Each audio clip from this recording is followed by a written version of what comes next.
सीतानाथ समारंभां रामानंदार्य मध्यमाम् अस्मदाचार्य पर्यन्तां वंदे गुरु परंपरां वंदे गुरु परंपरां वंदे गुरु परंपरां मनोजवं मारुततुल्यवेगं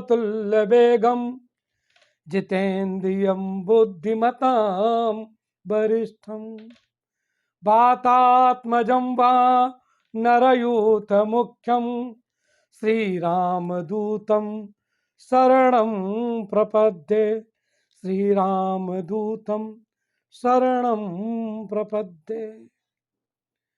हनुमत जयंती की आप सभी श्रोताओं को हार्दिक हार्दिक शुभकामनाएं।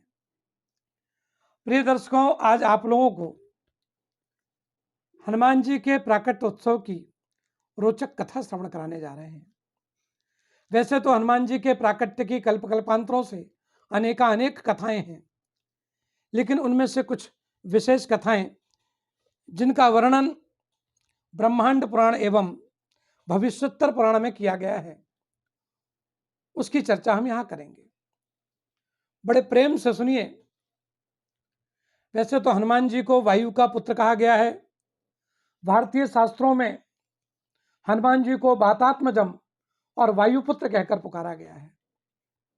वाल्मीकि रामायण और रामचरितमानस के अनुसार भी जब संपूर्ण सृष्टि दैत्यों के अनाचार अत्याचार से आक्रांत हो गई, तब देवताओं ने ब्रह्मा जी से जाकर प्रार्थना की और भगवान की प्रेरणा से ब्रह्मा जी ने उन सबको यह आश्वासन दिया कि शीघ्र ही रघुकुल में प्रभु श्री राम अपने भाइयों सहित अवतार ग्रहण करेंगे और उस समय उनकी सहायता के लिए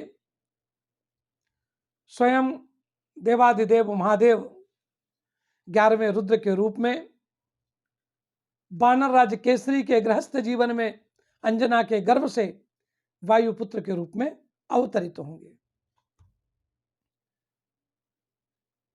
ये बड़ी सुंदर कथा है। भविष्य पुराण के अनुसार केसरी की पत्नी है अंजना। जीवन में सर्व सुख है, लेकिन संतति का अभाव है। एक दिन संतति के अभाव से त्रसित दुखित अंजना मतंग ऋषि के आश्रम पहुंची और करुण क्रंदन करते हुए उनसे प्रार्थना करने लगी कि हे प्रभु, मेरे जीवन में सब सुख है, लेकिन पुत्रहीन स्त्री का जीवन अत्यंत नारकीय हो जाता है। मुझे ऐसा कोई उपाय बतलाइए जिससे मुझे पुत्र की प्राप्ति हो। उस समय पर मतंग ऋषि ने उन्हें बड़ा सुंदर आदेश दिया कि पंपा सरोवर के पूर्व दिशा में नारायण गिरी पर स्वामी तीर्थ है, उससे 1 कोस उत्तर में आकाश गंगा तीर्थ है। वहां जाकर उसमें स्नान करके तुम 12 वर्षों तक अर्थात 12 वर्षों तक वायुदेव की उपासना करो, तुम्हें अवश्य एक विलक्षण पुत्र की प्राप्ति होगी। मतंग ऋषि की बात को सुनकर अंजना उनके बताए अनुसार आकाश गंगा तीर्थ में पहुंची। वहां पर जाकर उसने स्नान इत्यादि करके पीपल के वृक्ष की परिक्रमा की और वराह भगवान को नमस्कार करके उस तीर्थ में निवास करने वाले मुनियों और अपनी पतिदेव की आज्ञा पाकर उपवास रहकर और वह समस्त उपभोगों का त्याग करके उसने घनघोर तपश्चर्या की। 12 वर्षों तक उसने यह तपश्चर्या की। उस तपस्या के प्रभाव से वायुदेव प्रसन्न हुए और उन्होंने आशीर्वाद दिया कि शीघ्र ही तुम्हें एक अतुल तेज संपन्न और रूप सौंदर्य में इस संसार में सबसे अद्भुत अनोखा जितेंद्रिय और बलवान पुत्र प्राप्त होगा। अंजना बड़े प्रसन्न होकर लौटकर अपने घर आई और बड़े प्रेम के साथ समय व्यतीत होने लगा और कालांतर में एक बहुत सुंदर पुत्र की उसे प्राप्ति हुई, जिसका नाम ऋषियों ने हनुमान जी रखा। ब्रह्मांड पुराण में एक कथा आती है जिसके अनुसार केसरी नाम का एक दैत्य है, दुर्दांत दैत्य, जिसने भगवान भोलेनाथ की तपश्चर्या की पुत्र प्राप्ति की कामना के लिए। इसने अनेक वर्षों तक पंचाक्षरी मंत्र का जाप करते हुए भगवान भोलेनाथ की उपासना की। भगवान भोलेनाथ उसकी तपश्चर्या से अत्यंत प्रसन्न हुए और प्रकट होकर उससे कहते हैं कि मांगो, अपनी इच्छा के अनुसार वर मांगो।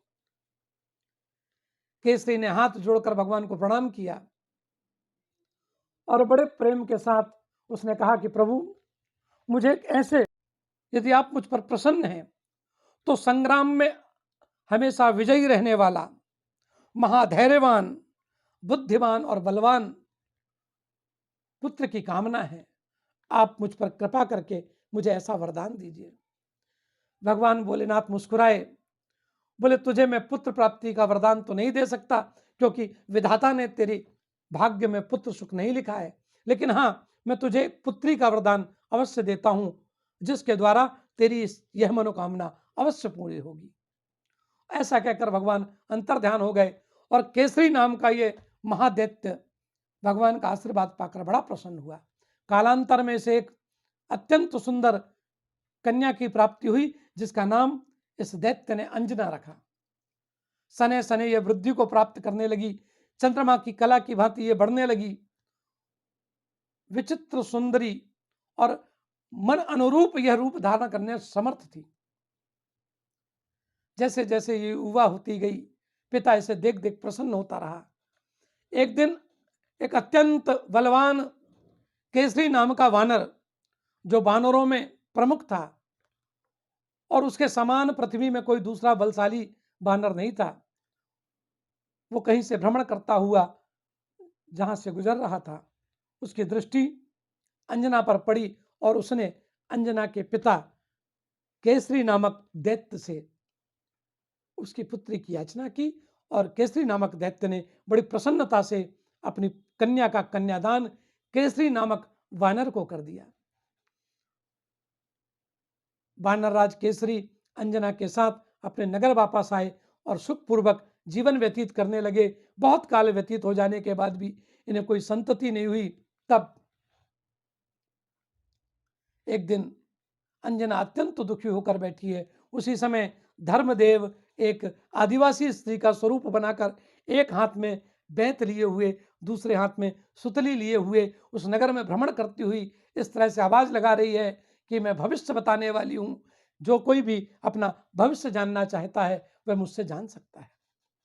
अंजना के कानों में जब ये बात पड़ी तो अंजना ने उसे बड़े आदर से बुलाया, बड़े प्रेम के साथ आसन पर बैठाला और उसके सामने एक पात्र में स्वर्ण में तंडुल रखकर और प्रेम के साथ उसे संतुष्ट किया। बड़ी सुंदर वाणी से उसे संतुष्ट किया और उससे प्रश्न पूछा कि हे मां, ये बताओ कि मेरे भाग्य में पुत्र है या नहीं। तब धर्मदेव रूपी उस वृद्ध आदिवासी स्त्री ने कहा कि तुझे एक अत्यंत धैर्यशाली, बलशाली, महाबुद्धिशाली पुत्र की प्राप्ति होगी। तू दीर्घकाल की तपश्चर्या कर, वायुदेव को प्रसन्न कर और उनकी प्रसन्नता से तुझे पुत्र की प्राप्ति होगी। अंजना ने उस महिला के बताए अनुसार घनघोर तपश्चर्या की और कालांतर में वायुदेव प्रसन्न हुए और उनकी प्रसन्नता के प्रभाव से अंजना को एक बहुत ही सुंदर पुत्र की प्राप्ति हुई, जिनका नाम कालांतर में हनुमान रखा गया। ये वही हनुमान जी महाराज हैं। जब इनका प्राकट हुआ तो ये दिव्य कुंडलधारी, मणियों की माला पहने हुए और बड़े सुंदर स्वरूप में इनका जन्म हुआ और जन्म लेते ही इन्हें बड़ी भूख लगी, बुभुक्षा में थे ये। मैया इनके लिए कुछ लेने के लिए जब तक महल में अंदर गई, इनकी दृष्टि सूर्य नारायण पर पड़ी और इन्होंने उसे फल समझकर उस सूर्य नारायण को ही लिगल लिया। ऐसे अतुल तेज संपन्न, अतुल पराक्रमशाली भगवान महावीर के चरणों में, भगवान हनुमान जी के श्री चरणों में कोटि सा प्रणाम, बारंबार प्रणाम। इस कथा को जो कोई भी सुनता है उसे हनुमान जी की कृपा प्राप्ति होती है। जय सिया राम।